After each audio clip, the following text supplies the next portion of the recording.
Give me a second to start my stopwatch here, Noel. Okay. Hi, I'm Noah, and this is my presentation. For me, the hardest part of this program was I really had to find purpose in everything I did. And this led me to excel as a learner and also make business propositions and things like that to excel me through to the next step. You have to look high or low wherever you're going, and this picture is a guy that's looking behind a curtain to find something that is beautiful. Everything you do does have a purpose and does need to be shown to everyone around you, but mostly the purpose needs to be shown to yourself for you to excel it and make it a wonderful project. In the beginning, I saw people dropping out, and I didn't understand why they were, and it was really hard to see purpose in everything I was doing and all my learning. So this led me to have sloppy work and not have the product that I wanted to present to the potential I could make it as. And I think the reason that people started dropping out was because they felt like there was no purpose in anything that they were doing, and also they felt like we were just doing random stuff, and it didn't lead into anything that meant that it was going to help us in the long run. As you now know, we've done major projects like the Apple project, Apple paper, the aquaponics, and we've also learned how to present and give a pitch to a group of businessmen to even get our product or our business up and running. This was like one of the major parts of my entire experience here in MPX, and it led me to do things that I really wanted to. This is a quote from my Apple research paper, and it's a metaphor that I came up with explaining what an iPad is. The design is the wrapping paper in the load. The apps are the presence that's hidden under the wrapping paper, ready to be discovered. The audience is the person receiving the gift, and Jobs is the giver that puts a smile on people's face. This is what led my entire paper, because my entire paper was on iPads, on what we used, and I was really able to connect with this and find purpose in it because we do use iPads every single day, and it's an accessory that we can use to the fullest or get distracted with, and it could be our downfall in our grades and our product that we present. Another huge part of a speech or a paper is a closing. This was my closing for my Apple paper, and I say this as I write from my iPad, forever grateful I'm not writing with a pen and a piece of paper. I realize that every single day. Writing with a pen and a piece of paper is tedious and it takes forever, when you can just speak to talk or do anything like that on your iPad itself. This is the huge part in MPX and everything that you can integrate yourself and you see purpose in everything that you're doing. The changes that I've made over this year have been drastic. If I told Warburger, Mr. Heinz, Kneckel, that I was going to get up in front of a large group of audience and pitch my idea, they'd think I'm nuts. And honestly, in the beginning, they wouldn't think, I wouldn't think that I would be able to do it. Now, I've gotten up in front of businessmen, in front of a fundraiser, even at Lemonade Alley, to even present my idea and get funding. Right now, my group has $2,000 that we can present and make a new model that we can sell. We're going to go to the Kakalaka night market at the end of the summer, and we're going to try to sell 10 of our systems and make it on the market. The point of this, that I'm telling you this, is you write a speech, you have a business, everything leads into one thing in a business. And that one thing is an elevator pitch, the way you catch your attention with everyone. My aquaponics group said me as a person had an excellent elevator pitch that allowed people to want to fund us and want to get us going. So when you start an elevator pitch, it's like catching wind. Biggest part, the most important part of it is the takeoff. So you can come to the takeoff. That's when you catch people's attention. Everyone's like jaw dropped. Oh wow, you're coming down that huge wave, and you get everyone's attention from that. And you find that's the most dangerous part as well, because you can either excel or you can fall. And when you fall, you either get back up or you can stay down and move on to something else.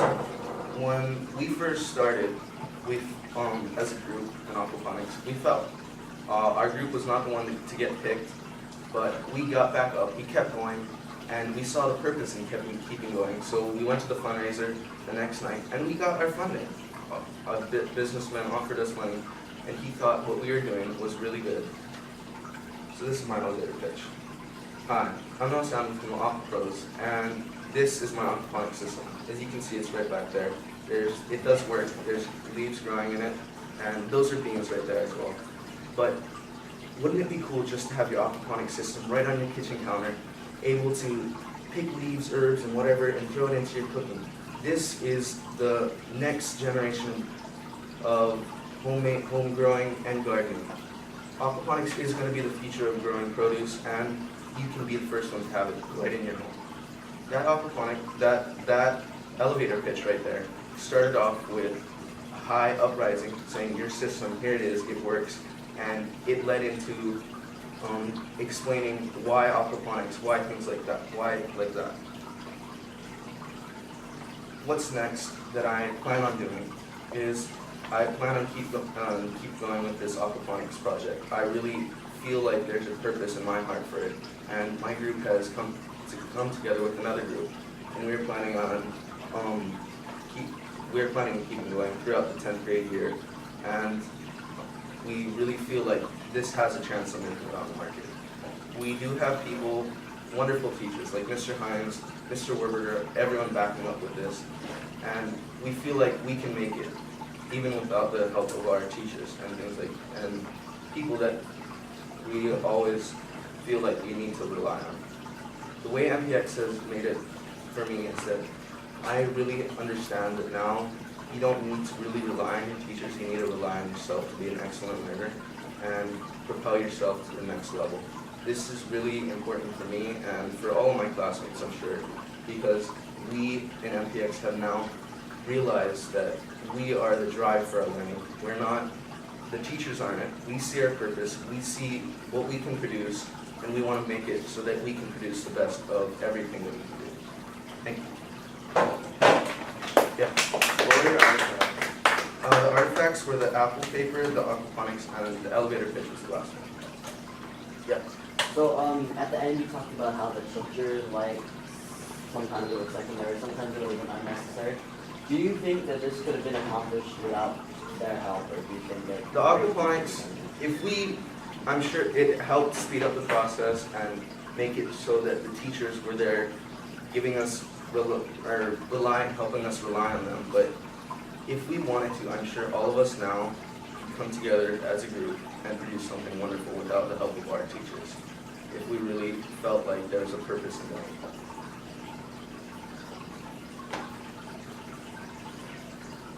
Some of you haven't given us many questions today. Anyone want to chime in with a question for Isaiah? Anything you have something you want to ask? Anything you want to ask Noah?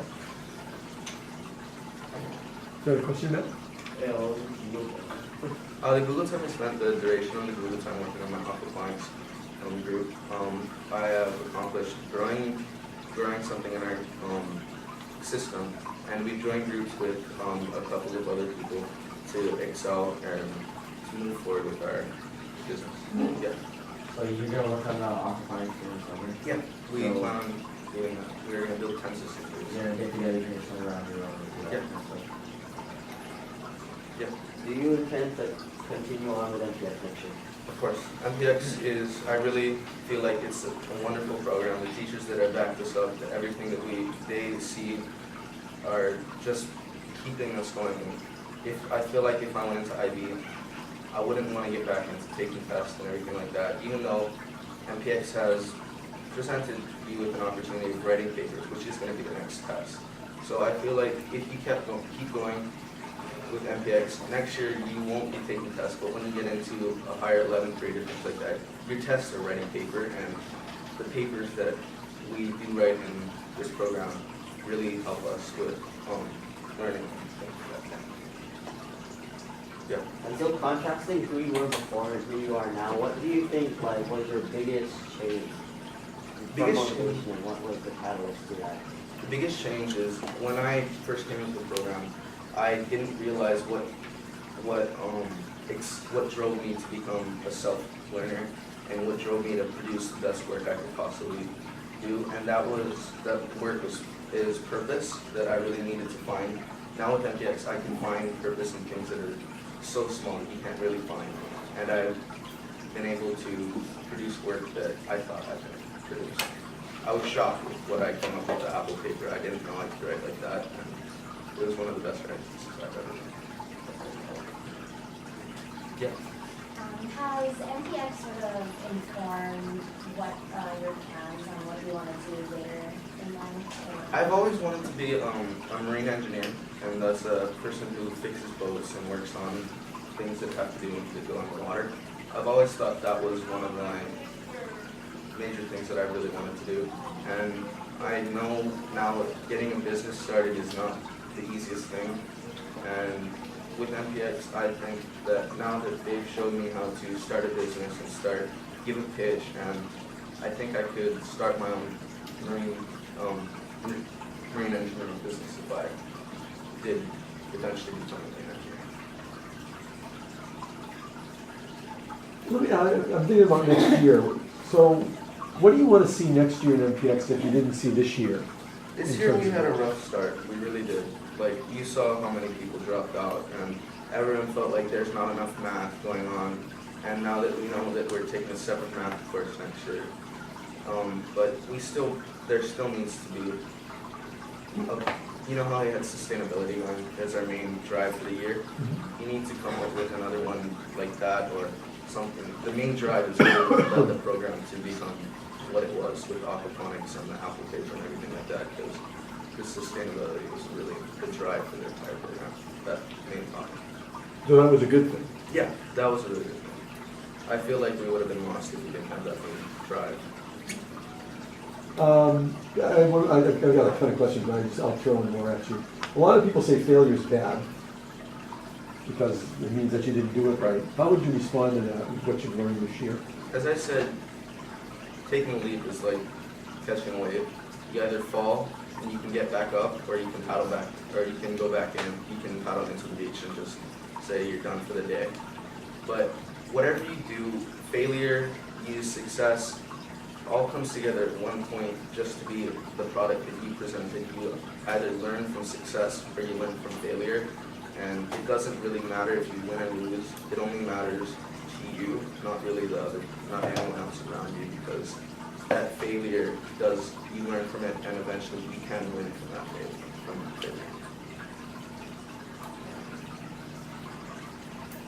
I have actually a personal question for you. And then, your choice of graphics for your presentation were interesting, and I'm wondering if you can talk a little bit about how did you make decisions about the way that you were going to put together the visuals with your presentation and what that was like? All the pictures except for a couple of them, like this picture right here, this picture right here, a couple of the pictures that I have on here. I think those are the only ones. But this one too. I took myself, and I wanted to incorporate some of the pictures that I've taken into the presentation. And as I said, when I started talking about the wave, it did incorporate a wave right there.